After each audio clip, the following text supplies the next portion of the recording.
Good afternoon, everybody. Welcome to class today. Thank you for joining me, whether you're joining me live or you're watching the recording. I appreciate you watching our live class today. So for today, our live class is just going to be a bit of a course orientation, right? So class officially started yesterday, so we're still in the very early days of class. I hope you all are finding your way around well. Following today, every Tuesday subsequent today, we will continue to have live classes. Our live classes will just be about the content, right? So as we're getting started here, we could just talk a few minutes about the live classes. I got some information in the course about the live class that we'll talk about, but I mean, really, why not just go ahead and get it out of the way now? So I do a live class every week on YouTube. Unless something comes up or something happens, right? Like I typically put one out every week. I try to make something that is, different for all classes because I think everybody deserves, like if you pay your money, you should at least get to hear from me for, with some new content every now and then.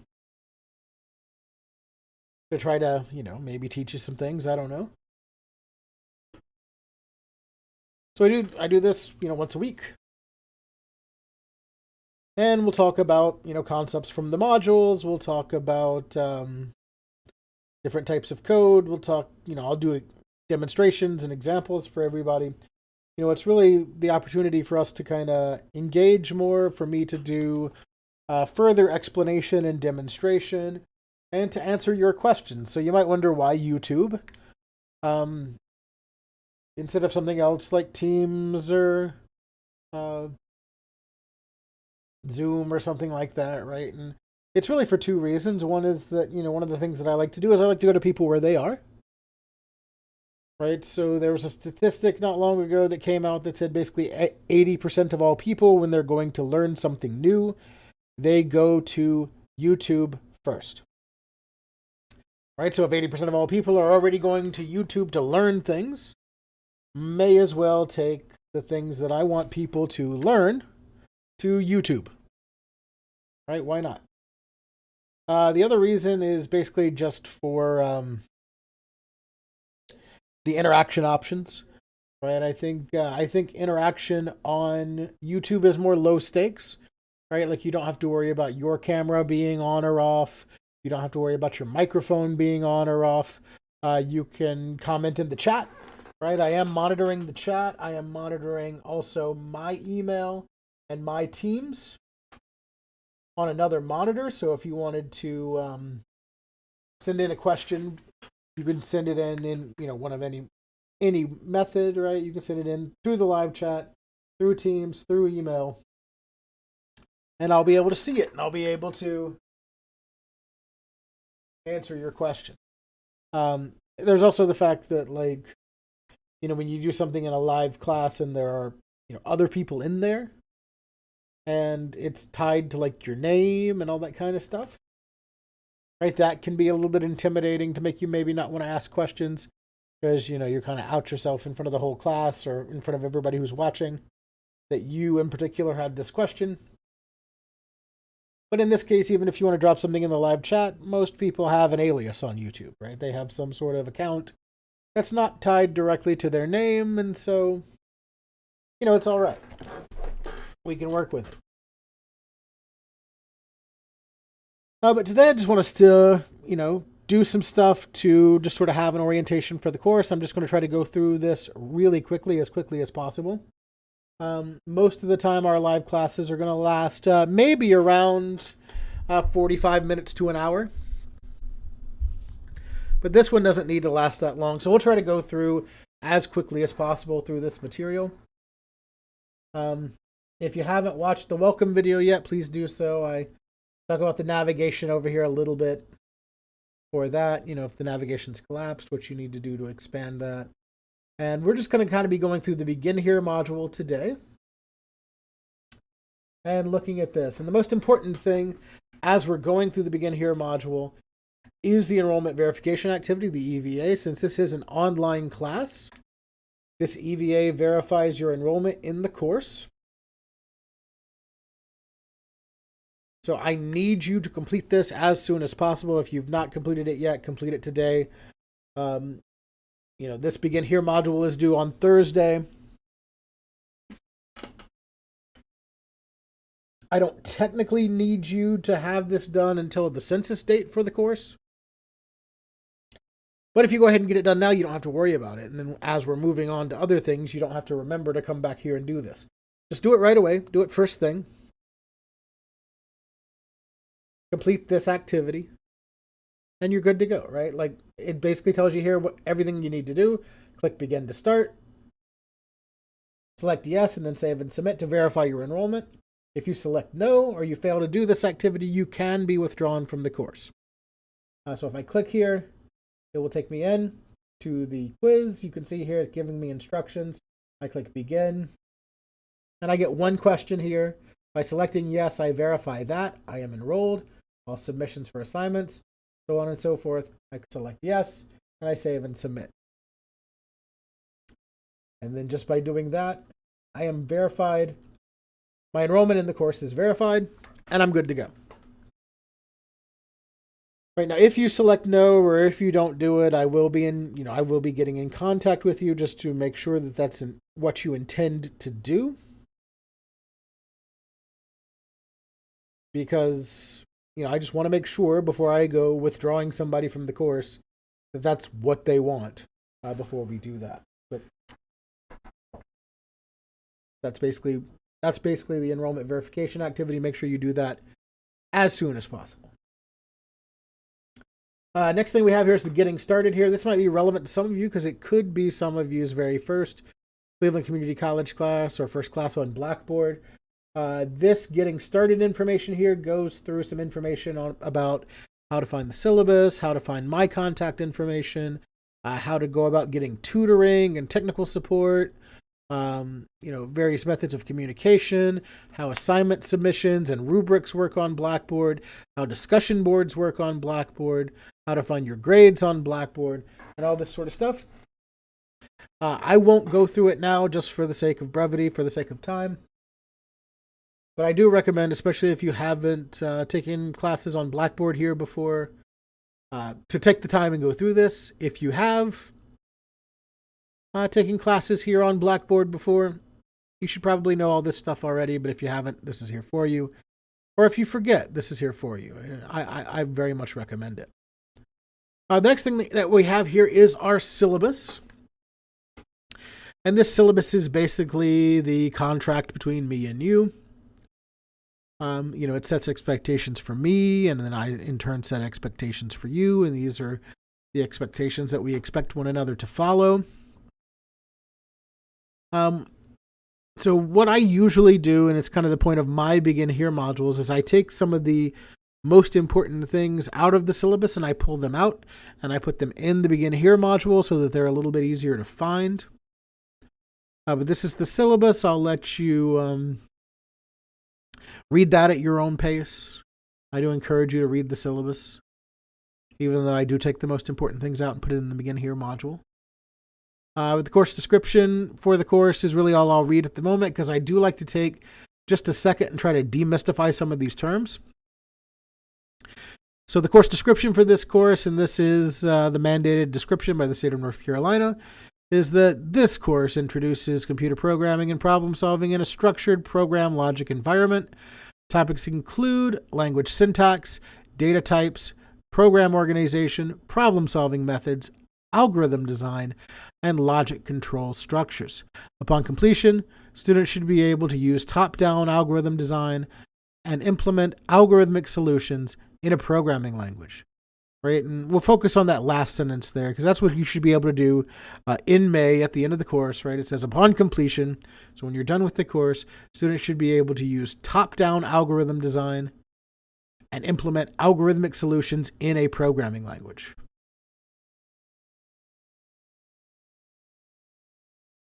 All that means, right, those are just fancy words, for by the end of the semester, you should be able to think through the steps to solve a computer-based problem and write a program to solve that problem. Right? So if you've taken other classes like CTI 110 in the past, you learn in that class that basically an algorithm is just all the steps it takes to solve a problem. Right? So I'm listing out all the steps it takes to solve a problem in order. And then I'm writing, that's top down, right? If I'm going from beginning to end, that's top down algorithm design.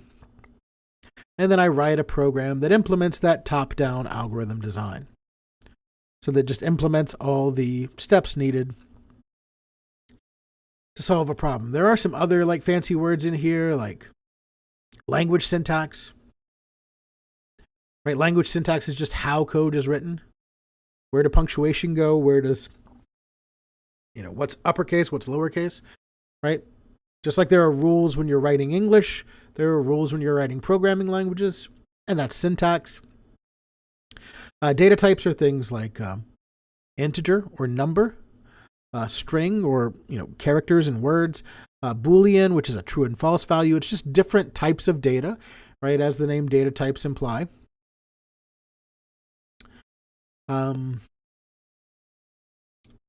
Program organization is just how we structure a program, right? Like writing functions to encapsulate instructions that do a particular thing.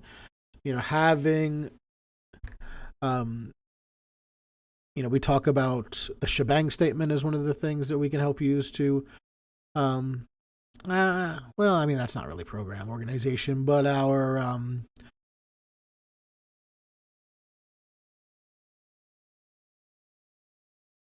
our gate that we'll be talking about later on in the semester definitely is a part of program organization and just structuring our program in a way that makes sense and works and is easy to read. Problem-solving methods, algorithm design, coming up with a problem-solving method. Logic control structures are things that utilize logic for your computer to make decisions. So if you've ever done anything with programming before, even something like CTI 110, where it's just the very bare bones basic things, you might be familiar with something like an if statement, which is also called a conditional, where we're just saying, if this is true, then do this. This also includes things like loops, things of that nature. A structured program logic environment is just a IDE, an integrated development environment.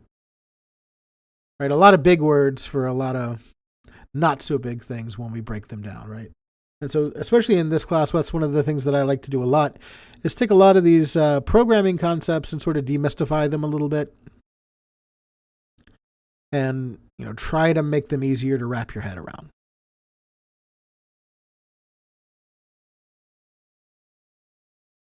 So this is my contact information here.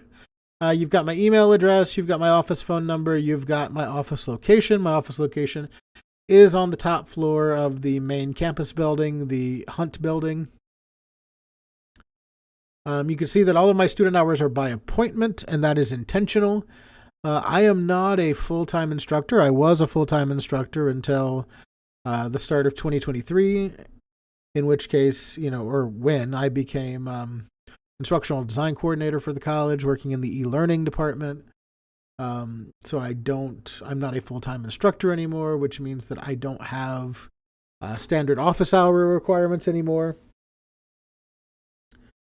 Although if you're taking if you're taking multiple programming classes, you will see more of me because I still teach a lot of those classes.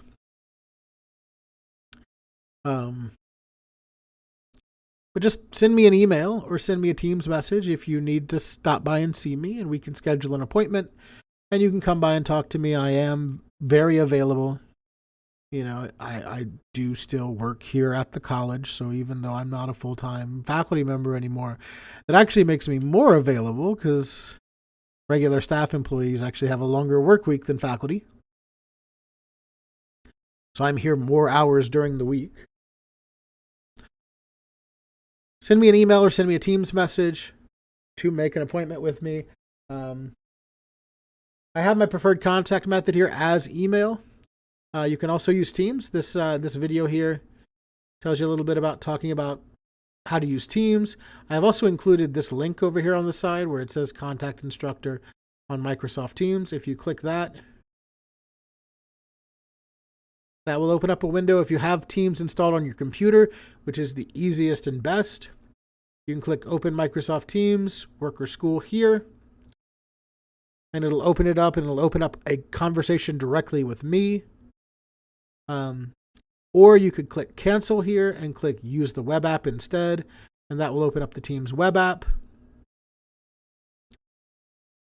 And it should open up a conversation directly with me. Sometimes it doesn't, and you'd need to search my name up here in the search bar. But it should come up with a conversation directly with me to where you can just go ahead and send me a message. And that's just between you and me. The pacing guide here, these are the due dates for the entire semester. I'll also, over the course of the next day or two, be putting these into the navigation menu just so they're there and present and a little more clear. You can see the Begin Here module is due on the 11th. That's this Thursday. All of my due dates are on Thursday. I found that works the best, right? That way that you can take the most time you need for working in the modules over the weekend, right? Friday, Saturday, Sunday, Monday. To work in some time to work on stuff there. Then when we have our live class on Tuesday, if you have questions, you can get them answered, or you can see some different demonstrations and different stuff there. And then you'd still have enough time on Wednesday and Thursday to make any corrections that you need to make things work out, right?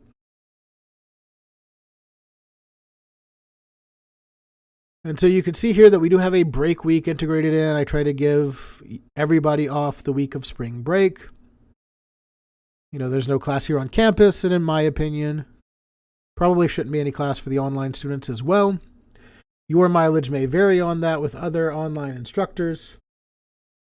But that's the way I handle it. I give you all that week off as well. And you can see there that the final project, which we'll speak briefly on, I'll talk a little bit more about it when it gets close to that date assigned there in April.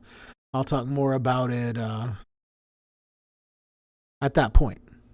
Right? You can see there, though, you got a long time to work on it. You got three weeks to work on it, roughly there. So plenty of time.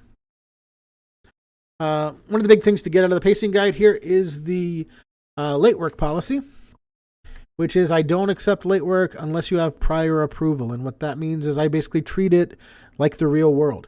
If my boss comes to me and they say, hey, need you to complete this project by this date, and that date comes and that date goes, and that project's not done, well, I'm going to have a bad time.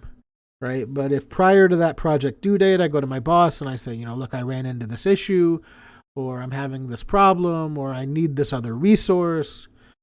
Can we get an extension and push that out a little bit further? I mean, it's very likely that my boss is going to want the work that's being produced to be, the best possible work that I can produce. So naturally, they're going to be more accommodating about an extension. Right, so just communicate with me. Talk to me if there's an issue. Let me know, and we can work it out.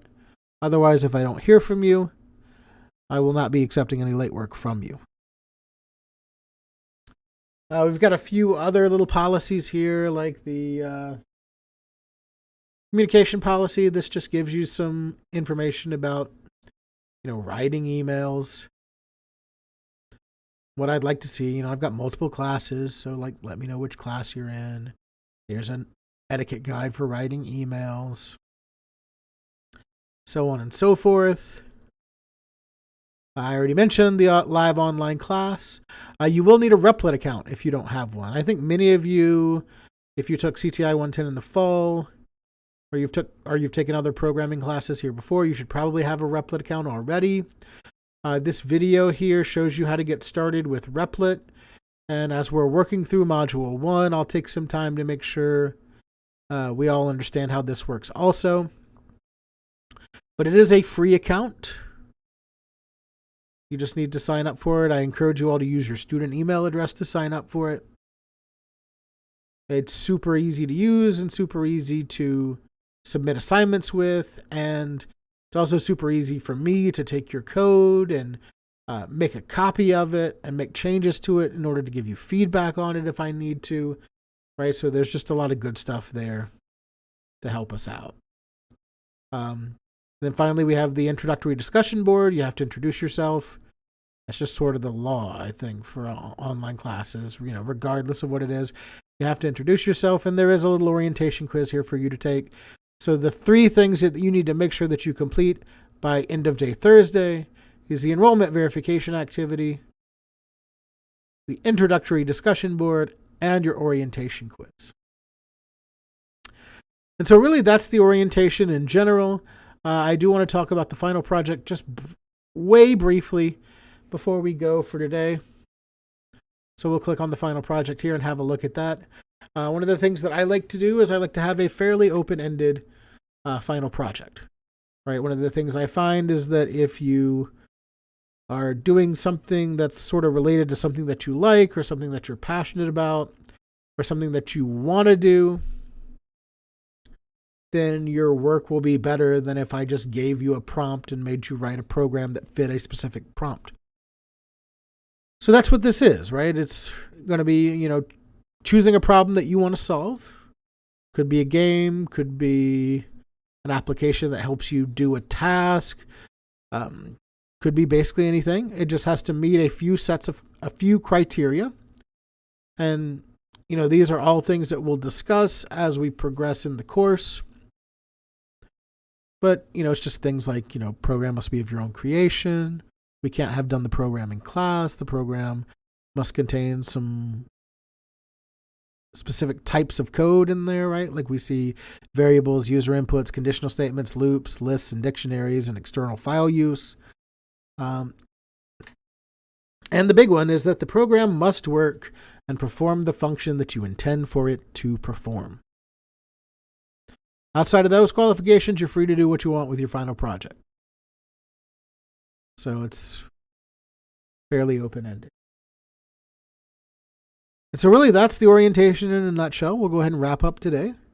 Been going for about 20 minutes here or so. So I think we've covered everything we need to cover. If you have any questions for me, please let me know by sending me an email or a Teams message. But that is all that I have for you for today. Thank you for watching. And we'll see you next week with the next live class.